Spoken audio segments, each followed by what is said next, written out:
샬롬 사랑하는 성도 여러분, 6월 27일 토요일 반샘을 시작합니다.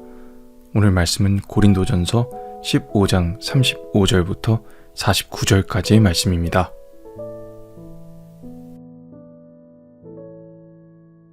누가 묻기를 죽은 자들이 어떻게 다시 살아나며 어떠한 몸으로 오느냐 하리니, 어리석은 자여, 내가 뿌리는 씨가 죽지 않으면 살아나지 못하겠고, 또 내가 뿌리는 것은 장래 형체를 뿌리는 것이 아니요 다만 밀이나 다른 것의 알맹이 뿐이로되, 하나님이 그 뜻대로 그에게 형체를 주시되 각 종자에게 그 형체를 주시느니라. 육체는 다 같은 육체가 아니니, 하나는 사람의 육체요, 하나는 짐승의 육체요, 하나는 새의 육체요, 하나는 물고기의 육체라. 하늘에 속한 형체도 있고 땅에 속한 형체도 있으나, 하늘에 속한 것의 영광이 따로 있고 땅에 속한 것의 영광이 따로 있으니, 해의 영광이 다르고 달의 영광이 다르며 별의 영광도 다른데 별과 별의 영광이 다르도다. 죽은 자의 부활도 그와 같으니, 썩을 것으로 심고 썩지 아니할 것으로 다시 살아나며, 욕된 것으로 심고 영광스러운 것으로 다시 살아나며, 약한 것으로 심고 강한 것으로 다시 살아나며, 육의 몸으로 심고 신령한 몸으로 다시 살아나나니, 육의 몸이 있은즉 또 영의 몸도 있느니라. 기록된 바, 첫사람 아담은 생명이 되었다 함과 같이 마지막 아담은 살려주는 영이 되었나니, 그러나 먼저는 신령한 사람이 아니요 육의 사람이요 그 다음에 신령한 사람이니라. 첫사람은 땅에서 났으니 흙에 속한 자이거니와 둘째 사람은 하늘에서 나셨느니라. 무릇 흙에 속한 자들은 저 흙에 속한 자와 같고, 무릇 하늘에 속한 자들은 저 하늘에 속한 이와 같으니, 우리가 흙에 속한 자의 형상을 입은 것 같이 또한 하늘에 속한 이의 형상을 입으리라. 죽으면 끝인가요? 라는 제목으로 말씀 나누도록 하겠습니다. 여러분, 사람이 죽으면 어떻게 되는 걸까요? 정말 다시 만날 수 있을까요? 그리고 부활은 실제로 일어나는 일일까요? 죽음은 모든 사람에게 찾아옵니다. 그런데 아무도 죽음을 완전히 설명할 수는 없습니다. 현대 의학은 사람의 심장이 왜 멈추는지는 설명할 수 있어요. 생물학 같은 학문은 육체가 어떻게 분해되는지도 설명할 수 있습니다. 그러나 이런 과학들, 의학들, 학문은 죽음 이후에 무엇이 있는가, 인생은 여기서 끝나는 것인가에 대해 대답하지 못합니다. 그래서 사람들은 죽음을 두려워합니다. 죽음 자체보다 더 두려운 건 그 이후를 알 수 없다는 사실입니다. 어떤 사람들은 말하죠. 죽으면 끝이다. 또 어떤 사람들은 말합니다. 영혼만 남는다. 또 어떤 사람들은 윤회나 환생을 이야기합니다. 하지만 우리가 믿고 우리가 기준으로 따르는 성경은 분명하게 말합니다. 죽음은 끝이 아니다. 성경은 단순히 영혼이 산다는 것만 말하지 않습니다. 성경이 말하는 복음의 핵심은 우리 몸의 부활입니다. 사도신경에서도 우리는 고백하죠. 몸이 다시 사는 것과 영원히 사는 것을 믿사옵나이다. 초대교회 성도들이 목숨 걸고 지켰던 믿음도 바로 이것이었어요. 예수님께서 살아나셨고 그것을 보았고 우리도 살아날 거라는 믿음입니다. 그런데 고린도 교회에서는 이 부활을 의심하는 사람들이 있었어요. 특히 이 헬라의 철학에 영향을 받아서 육체를 부정적으로 생각했습니다. 그래서 그들에게 몸은 영혼을 가두는 마치 감옥과 같았어요. 영혼이 살아나는 것은 이해할 수 있지만 죽은 몸이 다시 살아나는 것은 받아들이기 어려웠던 겁니다. 그래서 그들은 바울에게 질문합니다. 죽은 자들이 어떻게 다시 살아나고 어떠한 몸으로 오냐? 사실 여기서는 단순한 질문이 아니라 비웃음도 섞여 있어요. 죽은 사람이 어떻게 살아나냐? 화장된 사람은 어떻게 되는 거냐? 흙이 되어버린 몸이 다시 살아난다는 것이 말이 되느냐? 오늘도 우리는 오늘날에도 비슷한 질문을 듣죠. 수백 년 전에 죽은 사람도 살아나냐? 바다에서 죽은 사람도? 전쟁에서 흔적도 없이 사라진 사람은? 하지만 바울은 이것에 논쟁으로 답하지 않습니다. 하나님의 창조 세계를 가리켜요. 들판을 봐봐, 농부를 봐봐, 씨앗을 봐. 겉으로 보기에는 죽지만 사라지지만 없어진 것처럼 보이지만 하나님이 그것을 통해 새 생명을 일으키시지. 부활은 하나님께 불가능한 일이 아니야. 오히려 매년 봄마다 매일 자연 속에서 부활의 원리를 우리에게 보여주고 계시다는 사실입니다. 성도 여러분, 우리가 부활을 믿는 이유는 죽음이 두렵지 않아서가 아니에요. 부활하신 예수님이 계시기 때문입니다. 오늘 말씀을 통해 죽음을 넘어 부활의 영광을 바라보는 시간 되시길 축복합니다. 자, 부활은 끝이 아니라 새로운 시작이에요. 고린도 교회 사람들은 부활이 불가능하다고 생각했습니다. 왜냐하면 그들은 죽은 몸만 바라봤기 때문이에요. 하지만 바울은 하나님을 바라보라고 합니다. 씨앗 하나, 벼 한 톨, 콩 한 알, 밀알 하나를 손에 올려놓으면 너무 작고 초라합니다. 근데 그걸 땅에 심으면 전혀 다른 모습으로 나타나죠. 죽음을 통해 새로운 생명이 시작됩니다. 예수님도 요한복음 12장 24절에 한 알의 밀알이 땅에 떨어져 죽으면 많은 열매를 맺는다고 말씀하셨습니다. 여기서 중요한 건 씨앗과 열매의 연속성이에요. 전혀 다른 게 되는 게 아니에요. 씨앗이 사라져 새로운 것이 만들어지는 것이 아니라 변화되어서 더 영광스러운 걸로 나타나죠. 마찬가지로 부활도 그렇습니다. 성도 여러분, 우리는 죽음을 실패라고 생각합니다. 끝이라고 생각하죠. 그런데 하나님은 죽음을 문이라고 말씀하세요. 성도의 무덤은 종착역이 아닙니다. 환승역이에요. 천국을 향한 관문입니다. 그래서 초대교회는 이 공동묘지를 잠자는 곳이라는 곳으로 불렀어요. 왜 잠자는 곳입니까? 언젠간 다시 깨어날 것을 믿었기 때문입니다. 사람들은 장례식을 마지막 작별이라고 말하지만 성도는 다시 만날 때까지 잠자는 곳이라고 말합니다. 예수님께서 부활하셨기 때문에 우리가 믿는 것은 어떤 추억의 모습이 아닙니다. 부활의 실제입니다. 그래서 성도는 눈물을 흘려도 절망하지 않는 거예요. 왜냐? 무덤은 끝이 아니라 시작이기 때문입니다. 그리고 바울은 이어서 부활의 몸이 얼마나 영광스러운지 말합니다. 이것을 위해서 41절부터 4개의 대조를 사용합니다. 썩을 것으로 심고 썩지 아니할 것으로 살아난다. 여러분, 우리의 몸은 계속 썩어가는 거죠. 나이가 들수록 몸이 진실을 알려줍니다. 예전 같지 않죠. 조금만 무리해도 피곤하다고 우리 집사님들, 권사님들 말씀하시죠. 관절이 아프고 눈이 침침해지죠. 기억력도 떨어지죠. 병원 가는 횟수가 늘어나죠. 인간은 아무리 건강해 보여도 결국 죽음을 향해 가고 있습니다. 그런데 부활의 몸은 달라요. 더 이상 노화가 없습니다. 암도, 치매도, 통증도, 죽음도 없는 영원히 쇠하지 않는 몸입니다. 또 두 번째, 욕된 것으로 심고 영광스러운 것으로 살아납니다. 죄는 인간을 비참하게 만들었어요. 우리는 죄 때문에 부끄러움을 압니다. 실패를 경험하고 상처를 안고 살아갑니다. 몸도 마찬가지죠. 죄의 결과로 병들고 망가지고 약해집니다. 그러나 부활의 몸은 영광스럽습니다.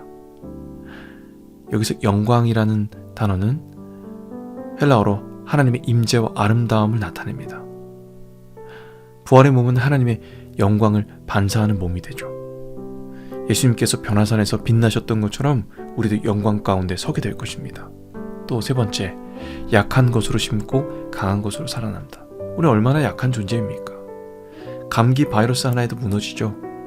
작은 상처에도 아파하죠. 마음도 무너집니다. 그러나 부활의 몸은 완전한 능력의 몸입니다. 지치지 않고 쇠약하지 않고 고통에 굴복하지 않습니다. 네 번째, 육의 몸으로 심고 신령한 몸으로 살아납니다. 많은 사람들이 신령하다는 건 영혼만 둥둥 떠다니는 상태라고 오해합니다. 그러나 신령한이라는 건 원어로 보면 성령께 속했다라는 거예요. 성령께서 완전히 다스리시는 몸. 지금은 우리가 성령께서 다스리시길 원하지만 때론 실패하고, 사랑해야 하는데 미워하게 되고, 기도 더 해야 되는데 게을러지고, 순종하지 못하는 이 몸이 아니라 성령께서 완전히 다스리시는 몸이 된다는 겁니다. 성도 여러분, 몸은 임시 거처입니다. 부활의 몸이 최종 목적지입니다. 성도 여러분, 오늘 바울은 우리에게 죽음 이후의 이야기를 들려주고 있습니다. 죽음 이후에 죽으면 끝인가? 그래서 사람들은 죽음을 두려워합니다. 늙어가는 것, 병드는 것을 두려워합니다. 사랑하는 사람과 헤어지는 것 두려워합니다. 그런데 복음은 전혀 다른 이야기를 들려줍니다. 죽음은 끝이 아니라 하나님께서 준비하신 영광으로 들어가는 문입니다. 여기서 우리는 하나님께서 우리에게 알려주신 것을 기억해야 될 필요가 있습니다. 죽음은 끝이 아니라 새로운 시작이고, 부활의 몸은 지금의 몸과 비교할 수 없는 영광의 몸이 됩니다. 부활의 날 우리는 완전하게 주님을 닮게 될 것입니다. 그것을 기억하여 현재를 보고 절망하지 마시고, 주름이 들어가도 몸이 약해져도 세월이 흘러도 심지어 죽음이 다가와도 우리는 다시 살게 될 것을 기억하며 부활의 소망 가진 여러분 다 되시기를 주님의 이름으로 축복합니다. 우리 들은 말씀 기억하며 함께 기도하겠습니다.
부활 이후 생명 되시는 살아계신 하나님 감사합니다.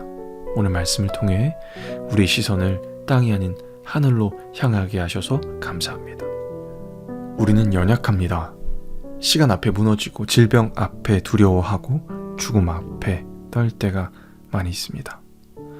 그러나 오늘 주님께서 말씀하십니다. 죽음은 끝이 아니라 시작이고 종착역이 아니라 영광으로 가는 문이라고 말씀하신 것을 기억합니다. 하나님, 세상이 주는 두려움보다 복음이 주는 부활 소망을 더 크게 보이게 하여 주시고, 특별히 우리의 삶이 땅의 것에 묶여 있지 않게 하셔서 썩어질 것에 마음 뺏기지 않게 하여 주시고, 영원한 하나님 나라 바라보게 하여 주옵소서. 우리를 위해 죽으시고 다시 살아나신 예수 그리스도를 더욱 사랑하게 하여 주시고, 날마다 주님 닮아가는 삶 살게 하여 주옵소서. 부활의 첫 열매 되시고 우리를 온전히 부활시키실 살아계신 예수 그리스도 이름으로 기도합니다. 아멘.